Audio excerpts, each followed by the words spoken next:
Jika kalian yang nonton video ini adalah pelaku UMKM, maka sebaiknya jangan jadi vendor plat merah dulu. Kenapa? Gue jelasin sekarang.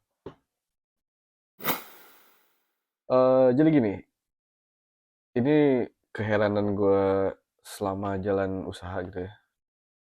Pemerintah itu sekarang kan banyak campaign untuk mendukung UMKM. Gembor-gembornya banyak lah. Tapi kenapa kita dari segi pelaku UMKM ini rasanya masih berat banget gitu. Kayaknya untuk dapat akses modal tuh juga masih sulit.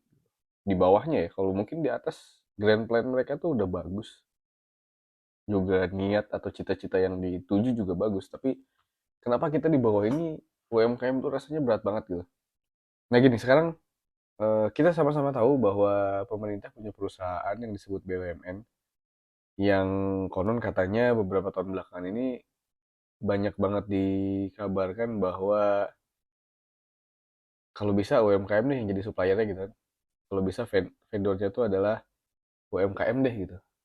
Nah cuman ini juga balik lagi ke pengalaman yang sudah berjalan dan sempat gue alami juga gitu. Apakah dengan jadi vendor BUMN itu akan menjamin bahwa UMKM akan lebih sehat, UMKM akan lebih subur gitu kan? Sangat sayang, sangat sangat disayangkan bahwa sampai saat ini UMKM justru malah lebih menderita di BUMN sih kayaknya.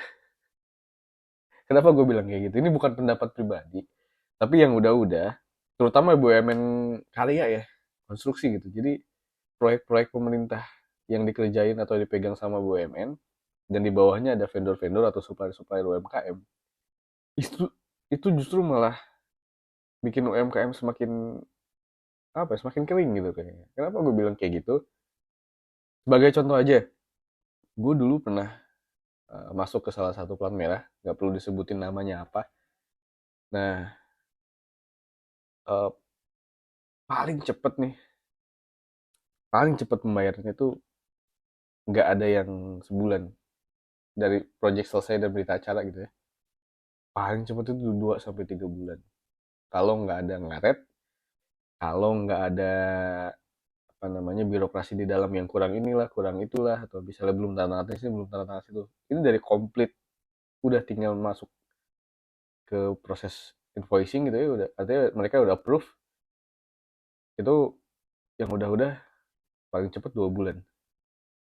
Nah, yang jadi masalah adalah gue pernah dibayar sampai setahun baru dibayar. 1 tahun. Gila nggak?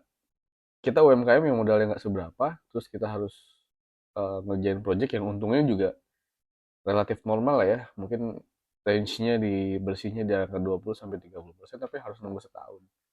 Iya kalau yang setahun, kalau yang bertahun-tahun agak lucu juga gitu kan, agak menggelitik juga. Itu tuh apalagi di proyek kita sama-sama tahu ya. Nggak cuman pengeluaran itu nggak cuman buat si projectnya itu aja. Orang yang ngawas lah, tanda tangan sini, tanda tangan situ, sawer sini, sawer sana itu udah bikin pusing gitu. Nah, yang terbaru, yang lagi rame banget ini, gue taunya dia orang motor sebetulnya. Namanya Ronald Sinaga. Gue taunya awalnya dia orang motor karena gue dari awal ngikutin dia tuh soal motor gitu. Tapi ternyata dia juga punya perusahaan kontraktor juga, dia ngerjain jalan dan kebetulan dia ngerjain proyeknya Waskita Karya kalau nggak salah, atau ya pokoknya Waskita lah, grupnya Waskita ya, anak perusahaannya Waskita. Dari akhir tahun lalu harus sudah dibayar. Dan dari awal tahun itu sosial media tuh dipenuhi dengan protes-protes atau keluh kesah atau intinya nunjukin bahwa bayar dong hak gue gitu kan. Ini udah lama nih gitu kan, bayar dong hak gue. Kerjaan udah beres, kerjaan udah bagus gitu kan. Nah ini tuh yang muncul ke media karena dia seorang content creator yang mana dari dulu tuh dia udah punya masa yang lumayan banyak. Jadi ke blow up tuh ke media tuh sampai akhirnya banyak lah, buntutnya tuh banyak lah.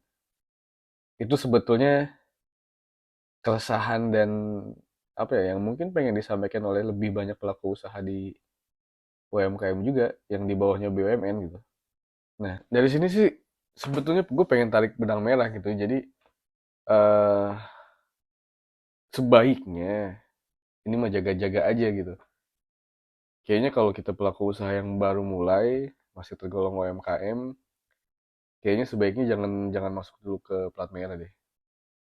Nyari aman ya. Bukan gue tidak mencintai negara tercinta ini, enggak. Gue, ya kita cinta negara itu bagus, nggak ada yang salah, itu bagus.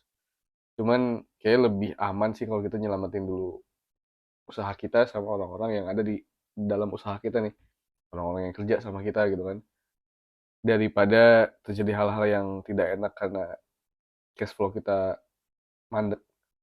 Gue udah ngalamin ini, cash flow mandek, terus orang nggak kebayar, supplier nggak kebayar, ya pada akhirnya jadi hutang yang harus gue bayar juga gitu, secara personal, secara pribadi. Walaupun kita udah bentuk badan usaha, tapi apa ya, supplier atau pekerja itu taunya kan kita sebagai personal. Jadi mau perusahaannya udah bangkrut atau enggak, mereka pasti secara personal masih nanya ini gimana kelanjutannya. Itu kan berat ya buat UMKM ya. Apalagi masih tahun-tahun awal gitu ya, 5 tahun pertama tuh berat banget. Nah jadi lebih baik sih ya udah cari customer yang aman aja dulu deh. Yang secara pembayaran itu masih keukur. Karena kalau plat merah berbulan-bulan kayak gitu kayaknya agak berat ya buat perputaran cash flow kita gitu kan. Jadi saran dari gue sih itu lebih baik kalau kita UMKM baru mulai, modal kita belum kuat, sebaiknya cari cari customer yang memang secara pembayaran bagus deh. Gitu kan. Masih terukur lah. Misalnya kalaupun pahit-pahitnya sebulan nih, sebulan masuk gitu kan masih masih keukur gitu. Nggak banyak ada yang ngaling-ngalingnya gitu. Oke, jadi dari gue sih singkat sebenarnya kayak gitu buat UMKM. Yang penting tujuan kita sekarang itu kan bisa jalan dulu, bisa survive. eh Walaupun ada beberapa yang pengen, oh supaya portofolio gue bagus nih, di company profile gue bisa masukin gue pernah jadi vendornya Waskita Karya, misalkan pernah jadi BUMN karya yang lainnya, itu lebih ke gengsi gitu kan. Cuman ya terserah lu mau pilih gengsi atau mau pilih usaha kita tetap berjalan dengan tenang, dengan lancar lah. Kalau tenang mungkin nggak ada ya kalau usaha gitu. Jadi ya mohon maaf kalau misalnya ada kata-kata yang kurang tepat barangkali dari gue atau kurang berkenan. Dan kalau ada yang punya pengalaman bermitra dengan BUMN, bermitra dengan plat merah, kira-kira lebih banyak manisnya atau pahitnya, coba boleh share di kolom komentar. Gue pengen tahu dan barangkali kita kedepannya bisa ngobrol lebih banyak gitu kan, lebih enak. Gitu. Paling itu aja sih dari gue. Semoga bermanfaat. Terima kasih buat yang udah nonton sampai habis. Sampai jumpa di video berikutnya. Bye.